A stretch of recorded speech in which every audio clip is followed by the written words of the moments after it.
Here's a photograph of an auto accident that happened on the 4th of July weekend when everybody was out partying and living it up. Happened not too far away.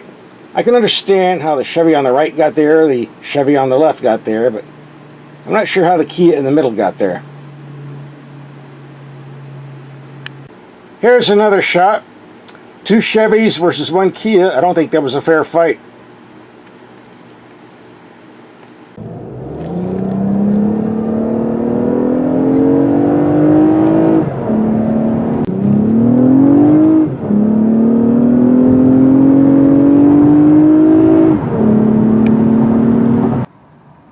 We're at our warehouse and test facility. Let's open the door and see what we're driving this week. Looks like we've snagged ourselves a Lexus ES350. They got something new this year. It's called the F-Sport package, something we find on other Lexus models. But never been on the ES350 before. One of the things you get with the F-Sport package is a variable adjustable suspension. You also get this control knob for Eco, Custom, Normal, Sport, or Sport Plus mode driving. In the Sport or Sport Plus mode, it stiffens up the steering, the suspension, the transmission shift points. If you're in a hurry, that's the one to use. Incidentally, we tested 2 other Lexus sedans recently, the Lexus ES350. I have a link for that video coming up at the end of this video. And this super powerful Lexus GSF V8, $89,000 worth of vehicle. We'll link that video too. So you're getting 3 tests for the price of 1. Under the hood, the proven 3.5 liter V6 engine. This is basically the same one used in the Toyota Camry, but the Camry puts out 301 horsepower. Runs on regular fuel. This is 302 horsepower. They want to use premium fuel to get extra 1 horsepower, I guess. This engine will run on regular fuel, though, if you want to. Fuel economy is advertised at 22 in the city, 31 on the highway, 25 overall. I've been driving pretty hard in the city and getting around 20.5. We'll be taking this out on the highway soon enough, see if we can reach the 30 mark. It's hooked to an 8-speed automatic transmission that can be shifted manually. You also get paddle shifters on the steering wheel if you want to shift manually that way.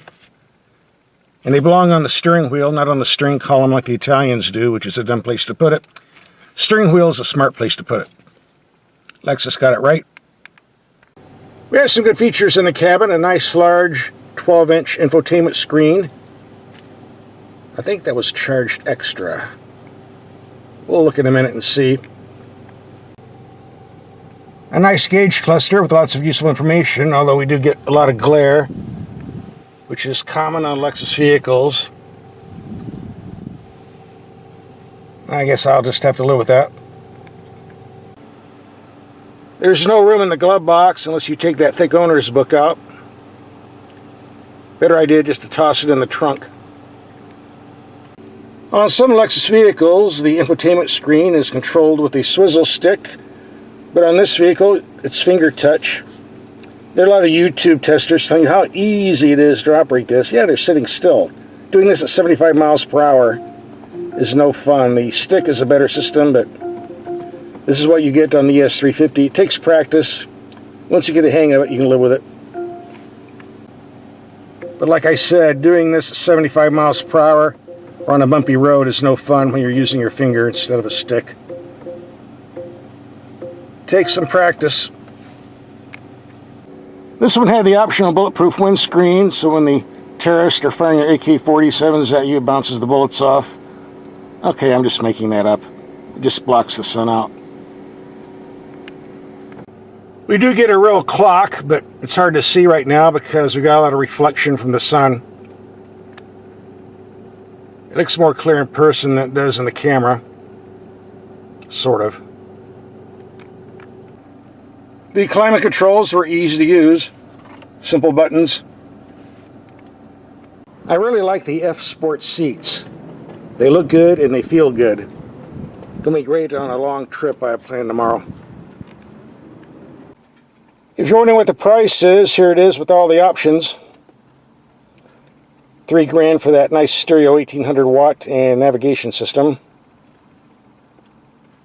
Which brings us to that. There's decent room in the second row seating. You can fit 3 back there. Lots of room in the trunk, and I looked, there is a spare tire under there.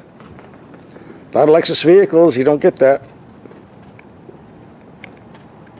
If you were paying attention to the price sheet earlier, you might notice that these triple beam LED headlights cost $1,515 extra. So we're going to take these out and see if it's worth the extra money. I'm told these are swiveling headlights. It means the lights are turning the direction the steering wheel's turning. Great for going around corners. We'll see if that's true as well. For $1,500 I would hope so. It's dark enough. We'll take these lights out, see what they do. They look pretty bright from here. That doesn't mean they're going to hit the target. Here we have the low beams on the building 100 feet away. Very bright, good widespread, but no height at all. Maybe the pavement's sinking since I've been here last. Go to high beam. Super powerful, but a little low on the height here. Maybe I'll go down the street and try it on something else. Well, we got the brights on a fence here. Go low beam. Well, I'm a little closer, around 70 feet. More height on this one. We'll go to 300 feet and see what happens. Here we have the high beams on the building 300 feet away. Very bright, very wide, very tall. Lots of light here. Go to low beam. Cuts off very, very early.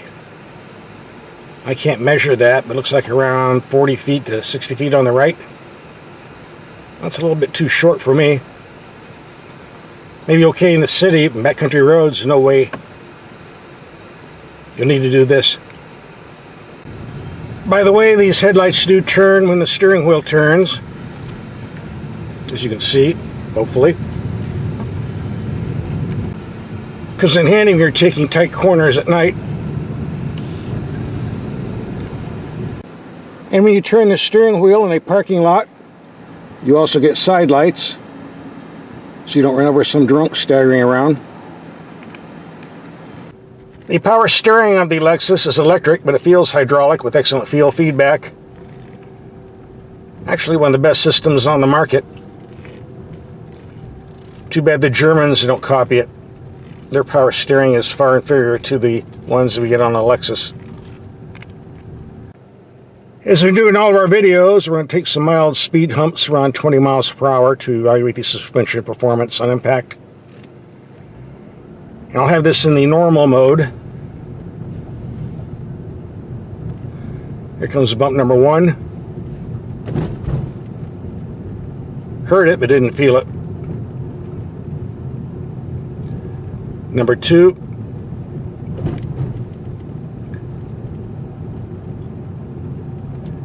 Number 3. And the nasty one coming up. And I felt that one. But still, it was comfortable enough. And this is a very, very solid body structure. One of the best on the market. This engine's got a lot of guts, especially when you put it in the Sport Plus mode.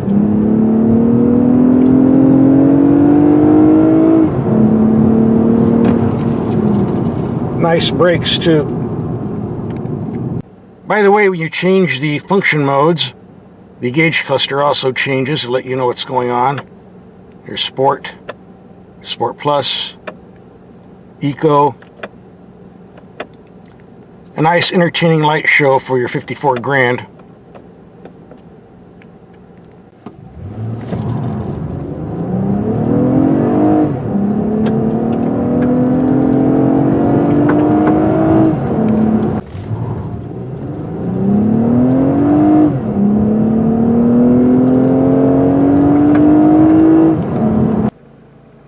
We're going to take this on a highway trip, see what type of fuel economy we get, so I'll reset the mileage computer. There you go. When set in the normal mode, this is an excellent highway car, very smooth and quiet. If you like taking long trips, this might be the vehicle for you. And again, very nice, comfortable seats as well on this F-Sport package. We're coming to the end of the highway trip. I'm going to pull over and see what the fuel economy reading is. Cruising around 70 miles per hour. There you go, 30.6 mpg. Almost dead on for the 31 mpg claimed. We're going to take this car out on some back roads, click it in the Sport and Sport Plus mode. See if it lives up to the performance claims. Here's another example of the headlight performance. I have the high beams on, see way down the road. Low beam, we're talking about 25 feet on this dip.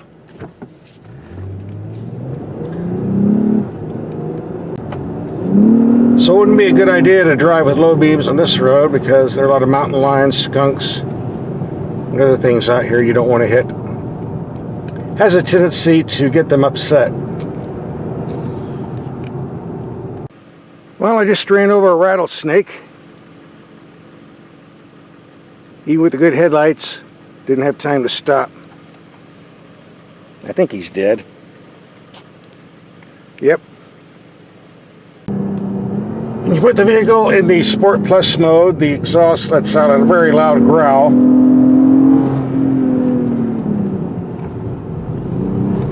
Very pleasant to listen to.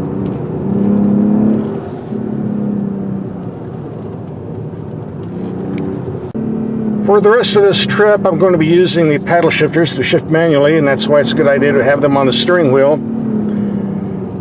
Because you're turning the steering wheel in corners, you can't reach paddle shifters if they're on the steering column like the Italians do. If they're on the steering wheel, I can reach them regardless of the steering wheel position, which is why they belong on the steering wheel.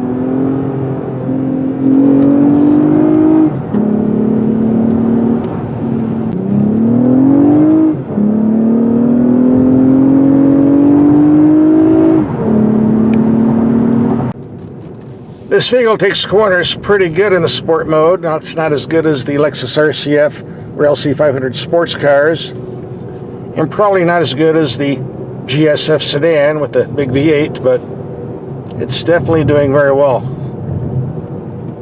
I have no complaints, especially for something that was designed strictly for luxury in the beginning.